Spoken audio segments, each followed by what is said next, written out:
নিজের টাকায় কিনা জিবি ও মিনিটের মেয়াদ থাকবে কেন? গ্রহণ করেছে, তাই না? ঠিক আছে, তো এখন আপনি স্যার এইজন্য আমি এটা বললাম যে ঘটনা আমি এটা দেখছি। এখন বলেন। এখন প্রশ্ন আছে স্যার, এই যে আমি 4টা কার্ড নিয়ে আসছি বিভিন্ন কোম্পানির, যেখানে লেখা আছে 2 দিন মেয়াদ, 19 টাকায় 2 দিন মেয়াদ। এটা হচ্ছে বাংলা লিঙ্ক। এখন আছে 19 টাকায় আপনার 24 ঘন্টা মেয়াদ রবি, আর এয়ারটেল আছে 19 টাকায় 31 দিন 3 দিন মেয়াদ, আর গ্রামীণে 2 দিন মেয়াদ।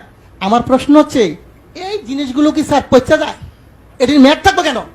আমার প্রশ্ন হচ্ছে মানুষের টাকা আপনি মনে করেন আমরা যদি 20 কোটি লোক হই, যদি 20 টাকা করে ভরি, আর একদিন সবাই কথা বললাম না, কত হাজার কোটি টাকা এই কোম্পানি নিয়ে যাচ্ছে, সিস্টেমের মাধ্যমে নিয়ে যাচ্ছে। এর আগে আমি বলেছিলাম, একটা নিউজে দেখাইছে 17 মিলিয়ন ভিউ হয়েছে।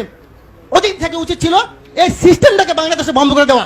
আমি বারবার বলেছি গরিব মানুষ ভিক্ষা করে, সে 20 টাকা ভরে। আপনি হয়তো জানেন না, আজকে বললাম সে তার মা মারা গেছে, বাপ মারা গেছে, সে কথা বললো না, তার মানে আমার টাকা চলে যাবে? হয় কেন? এই গ্রামীণ ফোন কোম্পানি বা অন্য কোনো কোম্পানি এরা কারা? এরা আপনাদেরকে না জানে হাজার হাজার কোটি টাকা সিস্টেমের মাধ্যমে নিয়ে যাবে।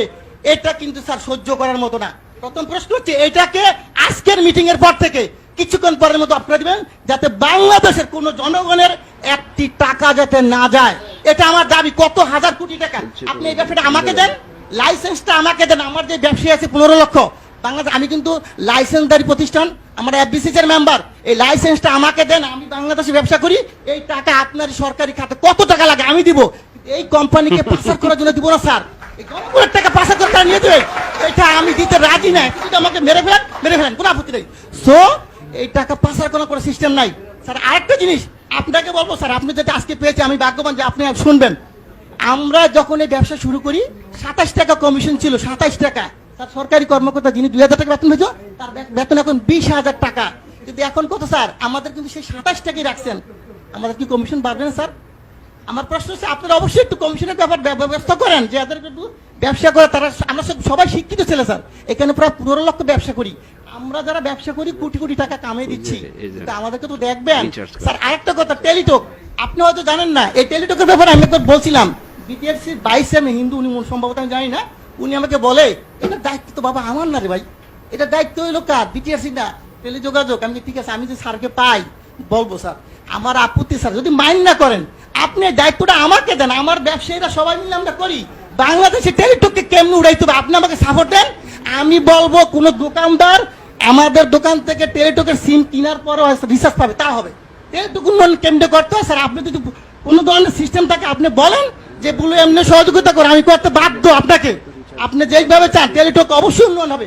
টেলিটককে গ্যাফরাইকে, আমাদের দেশি প্রতিষ্ঠানকে গ্যাফরাইকে অন্য কোম্পানিকে উড়াই দিব, আর এটা টাকা পাচার করে নিয়ে যাবে স্যার, এটা মেনে নেওয়ার মতো না। অবশ্যই আমি চাবো, আমি অনেক কথা বলতাম স্যার, কিন্তু আজকে বললাম না। এই বিষয়টা আমি চাই যে আপনি টেলিটকের উন্নয়ন করেন, দেশের টাকা দেশে থাকুক। আর এই গ্রামীণ কোম্পানি বা অন্যান্য কোম্পানি মিনিট যে সিস্টেম করে নিয়ে যাচ্ছে, এটা স্যার বন্ধ করে দেন আজকে থেকে। 100% যুক্তিসঙ্গত কথা পাই। আপনি একটা মানুষ যে কিনা সঠিক চুরির ব্যাপারে আপনি সত্য কথা বলেছেন, ঠিক এই কথাটা বিদ্যুৎ মিটারের ব্যাপারও বলেন। যারা কিনা আমাদের মতো সাধারণ মানুষদেরকে ঠকাচ্ছে, তাদের আসল রহস্যটা ফাঁস করা উচিত। এই ভাইটা যে প্রশ্নগুলো করেছে, এই প্রশ্নটা করার উচিত ছিল আমাদের টেলিযোগাযোগ মন্ত্রী। কিন্তু তারা কি করছে? তারা তো সিস্টেমে এই কোম্পানির সাথে বিক্রি হয়ে আছে। 2450 কোটি টাকার বিনিময়ে এই জনগণের কাছ থেকে হাজার হাজার কোটি টাকা ছিনিয়ে নিয়ে যাচ্ছে। আর এটাই হচ্ছে আমাদের মন্ত্রীদের কাজ।